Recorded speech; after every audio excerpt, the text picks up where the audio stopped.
সাবেক প্রধানমন্ত্রী শেখ হাসিনা ক্ষমতায় টিকে থাকার জন্য পুলিশকে রাজনৈতিকভাবে ব্যবহার করেছিল বলে মন্তব্য করেছেন এনসিপির উত্তরাঞ্চলের মুখ্য সংগঠক সার্জিস আলম। একই সঙ্গে তিনি আইন শৃঙ্খলা বাহিনীকে পেশাদারিত্ব বজায় রেখে জনগণের আস্থা ফিরিয়ে আনার আহ্বান জানান।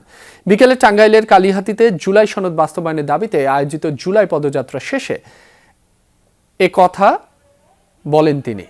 প্রধানমন্ত্রীর উদ্দেশ্যে সার্জিস বলেন, আগামীর বাংলাদেশে নতুন করে আর শেখ হাসিনা হতে দেয়া হবে না। আপনি যদি প্রধানমন্ত্রী হন তাহলে আপনার দলের নেতাকর্মীরা চাঁদাবাজি, সিন্ডিকেট, মাদক ব্যবসা বা সাধারণ মানুষের ওপর নির্যাতনের সঙ্গে জড়িত থাকলে এর দায় আপনাকেই নিতে হবে। আমরা আগামীর বাংলাদেশে আর নতুন করে কাউকে শেখ হাসিনা হইতে দিব না। শেখ হাসিনার আমলে একটা রোগ ছিল, সবাই খারাপ কিন্তু শেখ হাসিনা ভালো। আমরা আগামীতে এই রোগ হইতে দিব না যে বিএনপির অনেকেই খারাপ